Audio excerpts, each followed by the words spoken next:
Bismillahirrahmanirrahim. Wa likulli ummatin ja'alna mansakan liyadhkuru ismallahi ala ma razaqahum min bahimatil an'am. Fa ilahukum ilahu wahid falahu aslimu wa basyiril mukhbitin. Dan bagi setiap umat telah kami syariatkan penyembelihan kurban agar mereka menyebut nama Allah atas rezeki yang dikaruniakan Allah kepada mereka berupa hewan ternak. Maka Tuhanmu ialah Tuhan yang Maha Esa, karena itu berserah dirilah. Falahu faaslimu.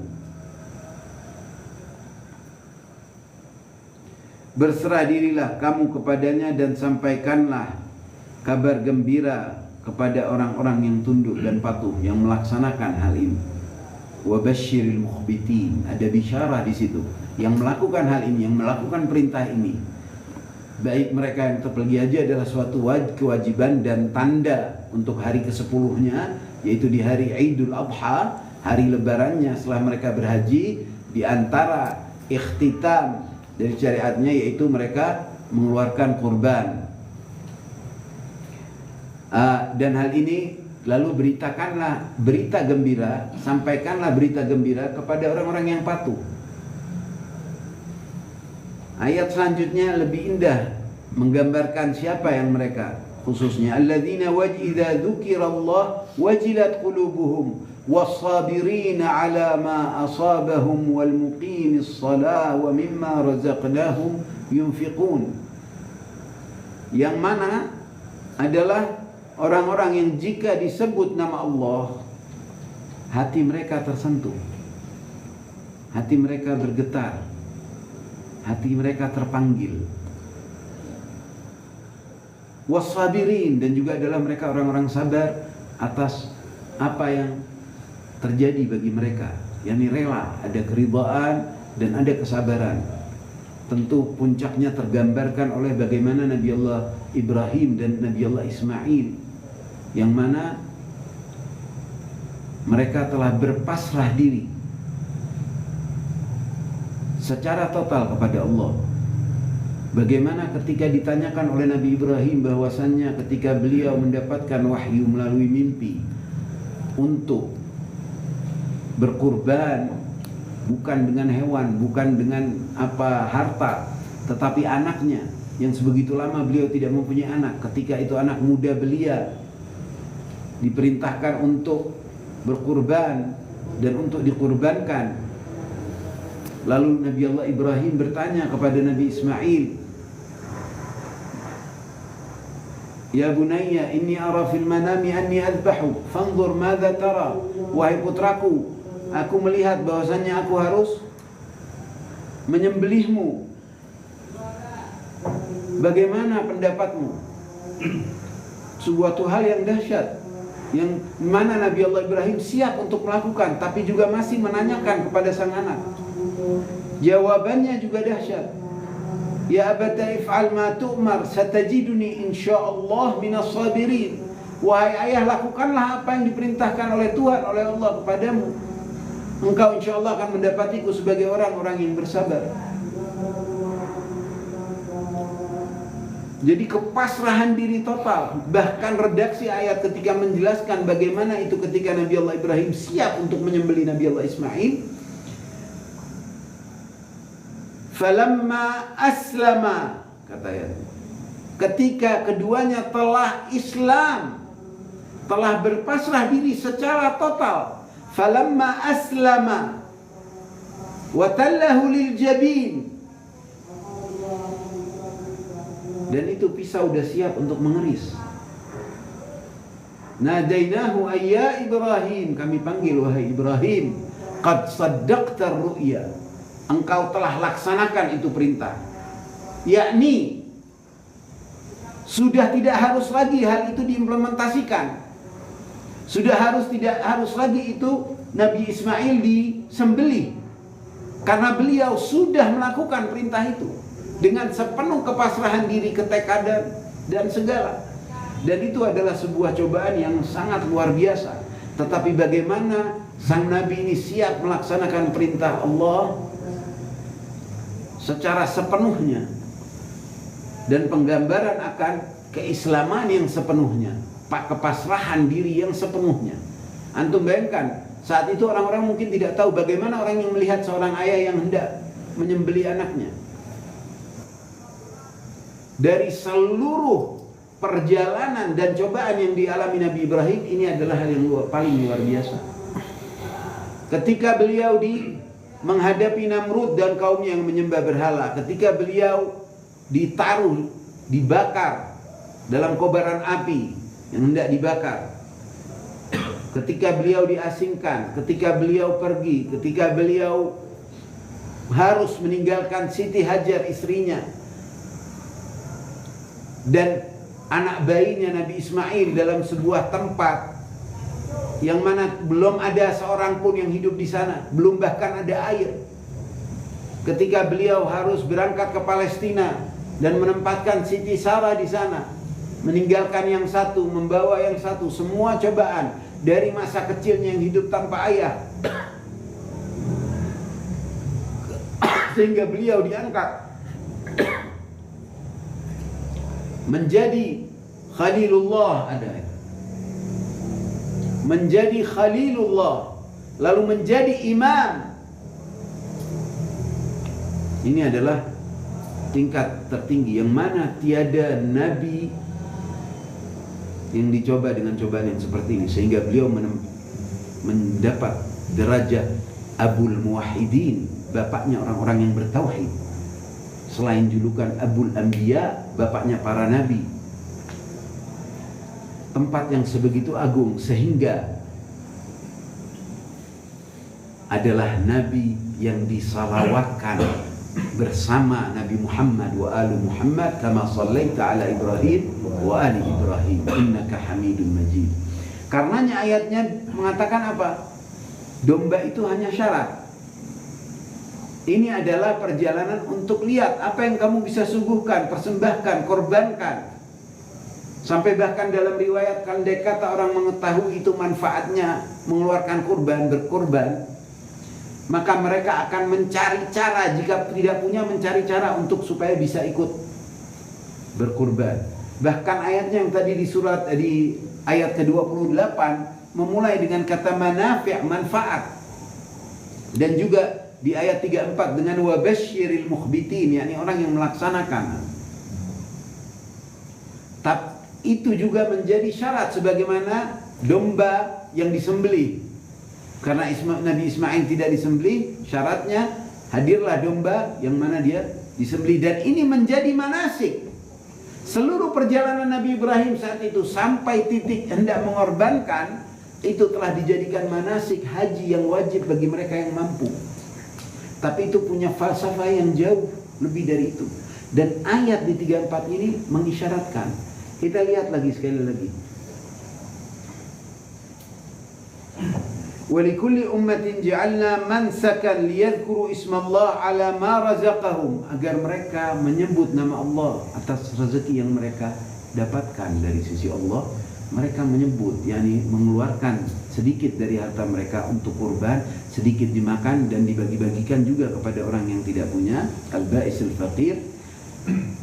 Tapi lalu lanjutan di ayat yang sama itu, fa ilahukum ilahu wahid falahu aslimu. Jadi dengannya diantaranya ada sisi-sisi manfaat yang sifatnya material dalam kehidupan dunia, tapi ada sisi dan dimensi manfaat yang mana membawa seseorang itu untuk melatih berserah diri. yakni bagaimana seseorang itu bisa sampai pada siap berkurban untuk jalan Allah. Di masa atau di sebagian tempat kita melihat sebagaimana misalkan di Palestina, mereka berjihad, berkorban, mengorbankan segala demi kemerdekaan, demi negara, demi kemuliaan, tidak mau terjajah oleh kaum zalimin. Mereka mengorbankan jiwa dan raga. Begitupun juga setiap orang di setiap tempat pasti ada itu panggilan-panggilan untuk ada yang dia kurbankan, ada yang siap dan dia ridha. Kalau tidak, apa makna hidup di dunia yang sementara ini untuk meraih maqam dan derajat yang luar biasa di sisi Allah, dan suatu kebuktian penentuan akan keislamannya. Mengaku muslim, puncaknya adalah derajat ini. Yakni dalam keislaman dan dalam sejarah manusia sepanjang masa, ada dua keluarga terutama yang telah mempersembahkan untuk Allah segalanya, yaitu Ibrahim wa alu Ibrahim dan Muhammad wa alu Muhammad.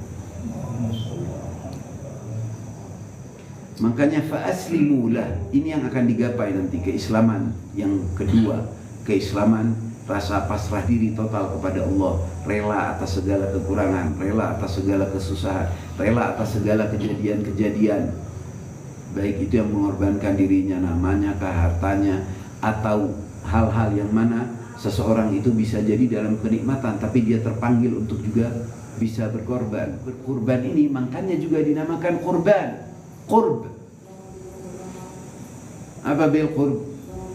Qarib. Gimana? Mendekat. Kurban, yakni suatu amal ibadah yang bahkan dari namanya itu menjadi akar sebagai media yang luar biasa untuk mendekatkan diri kepada Allah. Itu kurban. Dan umat Islam diberi kesempatan, jika mereka yang tidak haji, mereka bisa ikut mengamalkan ini, berkurban. Disitulah ujian. Ini belum diuji dengan anak. Di manakah Ismail kita? Di manakah Ismailmu? Ini baru sebagian harta untuk mendekat kurban. Itu masih banyak masyarakat menyayangkan. Sehingga jangan heran kalau dalam riwayat dikatakan andai kata mereka tahu, mereka akan mencari cara atau bahkan meminjam untuk bisa kurban atas nama diri atau nama sekeluarga. Seekor kambing kah? Apa? Dan bagaimanapun itu, ia akan membawa manfaat yang luar biasa. Tidak bisa didefinisikan itu manafi'nya dan bisyarahnya apa. Setidaknya andai kata satu hal aja, bahwasanya di tahun itu antum akan terjamin kesehatan. Bayangkan mengeluarkan 3 juta tapi menjamin kesehatan sekeluarga sepanjang tahun. Andai kata itu salah satu aja, belum manfaat lain. Tapi andai kata satu itu aja, maka apa artinya itu untuk 1 ekor kambing yang dikeluarkan? Belum lagi itu pola dan tangga untuk mendekat kepada Rabbul Alamin. Falahu aslimu, itulah lanjut ayat. Jadi ini baru percobaan. Coba apa yang kita mau keluarkan untuk di hari 10 Dzulhijjah. Ketika itu sang Nabi Allah Khalilullah Ibrahim telah diuji untuk mengorbankan anaknya, dan dia telah melakukan. Qad saddaqta ru'ya. Ketika itu Nabi Allah Muhammad bersama ahlul baitnya, ahlul kisah, Sayyidina Ali yang telah ditebas kepalanya dalam keadaan salat subuh, Sayyidah Fatimah dengan apa yang dialaminya, Sayyidina Hasan yang dengan yang apa dialaminya hingga diracun. Kemudian khamisu ashabil kisah, puncaknya adalah pengorbanan diri Sayyidus Syuhada, Sayyidina Husain bersama seluruh keluarganya, sehingga kata Nabi, Sayyidah Syababi Ahlil Jannah, pemuda surga. Mereka telah mengorbankan segalanya, sehingga dalam seluruh perjalanan manusia, 2 keluarga ini yang telah sampai pada level, kalau guru ngasih nilai di kelas 10, sudah 1 dan 0 Asyra, makanya di hari ke-10 yang mengalahkan semua. Nah, disitulah bagaimana kita melihat, ini hal ketiga, bahwasanya berkurban ini adalah ujian dan hal yang menentukan. Kita kembali ke awal masa, ketika Qabil iri, hasud terhadap saudaranya Habil, karena dia yang hendak dijadikan pengemban wasiat ayahnya, yaitu Nabi Allah Adam. Jadi bukan karena ingin berebut istri itu ya, itu versi yang agak sedikit tertolak sebenarnya. melainkan karena mereka juga tidak menikah incest. Saya pernah bahas di buku Perjumpaan dengan Iblis, itu riwayatnya juga ada, bisa dicari. Bahwasanya bukan perkawinan incest, melainkan dari awal Habil itu dinikahkan oleh Allah dengan Nazlah. Nazlah adalah seorang wanita dari kalangan bidadari yang dijadikan manusia menjadi mortal, dari immortal menjadi mortal, dan dinamakan Nazlah. Itu adalah istrinya Habil, jadi bukan saudarinya dalam satu perut. Itu termasuk riwayat yang Israiliyat sebenarnya, tapi udah lumayan cukup menyebar, bahkan banyak perawi pun meriwayatkan, sehingga kalau ahli hadis sampai memberi label saya juga tidak bisa disalahkan. Tapi ada riwayat-riwayat yang jelas menolak dan menjelaskan apa yang terjadi. Sementara Qabil menikah dengan Jehana, yaitu jinnya yang dijadikan manusia. Jadi incest itu secara syar'i dari awal masa menikah dengan muhrim itu tidak disahkan. Nah, permasalahan Qabil adalah tahu bahwasanya penerus sang ayah adalah Habil. Di situ dia tidak bisa terima, kemudian digoda oleh iblis. Bagaimana penentuan? Ketika Nabi Adam menjelaskan, wahai putraku, ini ketentuan Allah, bukan ketentuanku. Karena dia tetap memaksa, akhirnya Allah wahyukan untuk beri percobaan, ujian. Suruh apa ujiannya? Suruh mempersembahkan kurban. Sehingga ibadah ini menjadi penentuan untuk menentukan siapa sosok yang layak untuk menjadi pemimpin, siapa sosok yang layak untuk menjadi pengemban wasiat sang nabi dan membawa ilmu kenabian dan menjadi estafet risalah dari awal hari. Apa amalnya itu? Bukan disuruh sholat 1000 rakaat, siapa yang bisa cepat duluan atau berhasil 1000 rakaat dalam sehari dia yang menang, tidak. Bukan juga disuruh puasa selama misalkan 2 bulan, 3 bulan sepenuhnya lalu dilihat. Bukan juga tes keilmuan khusuli, tidak. Tolok ukur dan tesnya adalah kurban. Qabil mengeluarkan persembahan karena dia adalah seorang petani, dia mengeluarkan padi-padi yang afkir, yang kurang baik. Jadi dia simpan untuk dirinya, tapi untuk perintah Tuhan, untuk Tuhan dia kasih yang tidak layak. Itu sudah contoh untuk bagaimana menentukan. Habil sebagai peternak, pengembala, dia mempersembahkan dombanya yang paling terbaik. Itu aja udah menjadi jelas siapa yang akan terpilih. Dan tanda itu pengkabulan bagaimana dari awal masa. Makanya di Nabi Elia juga kejadiannya sama. Bahkan Bani Israel juga untuk tanda kurban itu diterima adalah ketika api datang dan menyambar. Jadi dari awal masa. Kemudian Nabi Allah Ibrahim, kemudian Sayyidina Abdul Muttalib, datuk sang Rasul.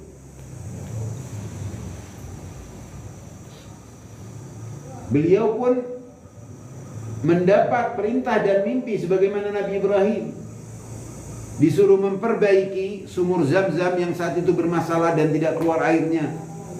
Dan ketika beliau berada di dalam sumur itu, hadirlah gambar dan perintah-perintah untuk mengorbankan salah seorang anaknya, yang kemudian tiap diundi keluarnya adalah anaknya yang paling muda, yaitu Sayyidina Abdullah, ayah Rasul.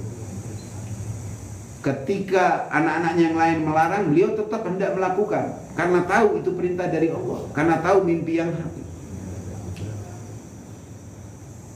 Tapi begitu pun ketika hendak melakukan, sebagaimana Nabi Ibrahim, qad saddaqta ru'ya, Sayyidina Abdul Muttalib juga demikian, karena seakan beliau sudah melakukannya, bahwasannya Sayyidina Abdullah ayah Rasul menjadi yang harus dikurbankan. Beliau sudah siap, anak tersayangnya dan yang paling kecil. Akhirnya bagaimana? Jika Nabi Ismail diganti dengan domba, Sayyidina Abdullah diganti dengan 100 onta. Qad saddaqa ar-ru'ya. Karena itu kata Rasul bagaimana? Ana ibnu dzabihain. Aku putra dari 2 orang yang semestinya disembelih. Jika Nabi Allah Ismail disembelih, tidak ada itu keturunannya sampai Nabi Muhammad.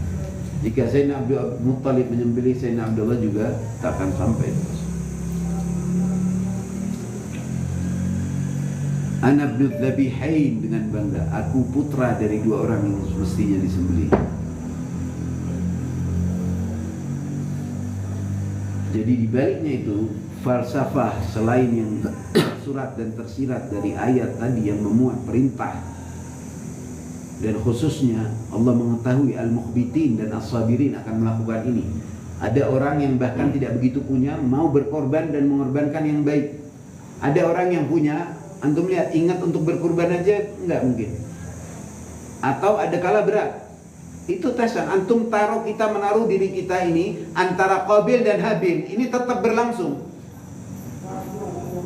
Apa yang mau kita suguhkan, apa yang mau kita kurbankan, kesempatannya adalah nanti tanggal 18 ya Juni, 10 Zulhijjah. Kalau mau contoh, lihat Nabi Ibrahim dan Alu Ibrahim bagaimana. Nabi Ibrahim dan Alu Ibrahim yang puncak dari segala perjuangannya adalah ujian untuk memberi kurban dan dijadikan manasik. Haji wajib mengikuti jejak Nabi Ibrahim. Orang-orang berhaji itu, ini jutaan orang, ribuan orang yang haji mengikuti jejak Nabi Ibrahim. Sementara Muhammad wa alu Muhammad yang turun surat Al-Kautsar ketika anak-anak laki Rasulullah telah meninggal dan Nabi diejek. Lalu turun surat Al-Kautsar, bismillahirrahmanirrahim, inna a'tainaka al-kautsar fasalli li rabbika wanhar. Ayat kedua, inna syani'aka huwal abtar. Yang mengolokmu, yang mengejekmu bahwasanya engkau tidak punya keturunan adalah dia yang putus, tak dikenal. Tidak dikenang dan keturunannya tidak berlangsung karena tidak punya anak laki. Turun surat ini, hadiah karunia Al-Kautsar. Apa itu Al-Kautsar? Yang darinya lahir yang banyak, sehingga keturunan Nabi mungkin di setiap kota ada di dunia ini, baik yang itu ada datanya ataupun tidak ada datanya. Tapi di setiap daerah, mungkin setiap negara itu ada. Karena Kautsar adalah Siti Fatimah yang darinya lahir yang banyak, punya sisi zahir dan punya sisi batin. Dalam riwayat juga sungai yang di surga. Tapi konteks ayat ini dan asbabun nuzul adalah perihal keturunan. Di ayat keduanya, fasalli li rabbika wanhar. Itu. Maka salatlah lalu wanhar. Berkurbanlah. Sebagian mufassirin bilang gini, ketika salat gini ini di leher, samping leher saat takbir, itu juga wanhar. Sebagai simbol juga Allahu Akbar. Tapi dengan konteks ini adalah kurban. Makanya hari kurban itu di nama lainnya adalah selain Idul Adha adalah Idun Nahar, adalah Yaumun Nahar, hari penyembelihan, hari berkurban. Jadi salatlah dan berkurbanlah. Bagaimana Rasulullah berkurban? Dengan seluruh keturunannya, khasah yang mana mereka disucikan. Innama yuridullahu liyudhi'akum ar-rijsa 'alal bait wa yutahhirakum tathira. Sehingga kata beliau, ma minna, tiada dari kami illa masmumun aw maqtul. Kalau gak diracun, ini yang terpilihnya ya. Kalau gak diracun dibunuh. Dan puncaknya adalah dengan implementasi yang dilakukan oleh Sayyidina Husain sebagai simbol dari pahlawan dan pengorbanan tertinggi. Sehingga tidak heran dalam riwayat hadis sahih, antum bisa baca di semua mazhab, Rasul bilang ana min Husain wa Husainun minni. Jadi ini perlu difahami falsafah kurbannya. Yani dengan diri mereka, dengan sahabatnya, dengan kerabatnya, anak-anaknya, Ali Akbar yang disembeli, yang dicincang-cincang, saudaranya yang ditombak, dan segala kejadian peristiwa untuk bisa baca sejarah Ka'bah. Itu adalah pembumian dari manasik yang dilakukan Nabi Allah Ibrahim dan keluarga Ibrahim.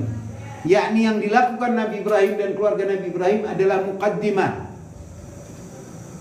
Lalu implementasinya secara total dan secara real, penuntasan misi itu adalah Muhammad wa alu Muhammad, Rasulullah dan keluarga Rasulullah. 5 di awal, Ibrahim, Ismail, Ishaq, Hajar, Sarah, Muhammad, Ali, Fatimah, Al-Hasan dan Al-Husain, yang disiratkan dan menjadi jelas dalam surat Al-Fajr. Bismillahirrahmanirrahim. Wal fajri wa layalin ashr. Demi fajar dan hari yang ke-10. Karenanya dalam bulan Dzulhijjah 1 sampai 10 Dzulhijjah adalah jelas adalah Ibrahim wa alu Ibrahim. 1 sampai 10 Muharram adalah Muhammad wa alu Muhammad. Ini dua pengorbanan, dua nabi besar ini beserta keluarganya adalah hal yang tidak bisa dilupakan dan harus selalu diabadikan. Bagaimanapun pola untuk menutupinya, ini dikenalkan, tapi penuntasannya kadang banyak, bahkan umat muslimin sendiri lupa. Dan itu langsung habis Dzulhijjah bulan apa? Muharram. Langsung, tapi di masa yang beda, tahunnya sudah berbeda. Kalau antum perhatikan itu setelah wafadainahu bidzibhin azim wa tarakna alaihi fil akhirin, dan kami tangguhkan sampai akhir masa penyembelihan agung. Jadi ini pengorbanan yang luar biasa. Sehingga di sini antum bisa terjawab kenapa dari seluruh para nabi, bahkan anggap nabi ulul azmi Musa, Isa, Nuh, selain Nabi Ibrahim, kok tidak masuk dalam salawat Ibrahimiyah? Dikhususkan dua keluarga ini. Allahumma salli ala Muhammad wa ala ali Muhammad kama sallaita ala Ibrahim wa ali Ibrahim innaka Hamidun Majid. Bersama-sama ya. Allahumma salli ala Sayyidina Muhammad wa ala ali Sayyidina Muhammad kama sallaita ala Sayyidina Ibrahim wa ali Sayyidina Ibrahim innaka Hamidum Majid. Sekali lagi.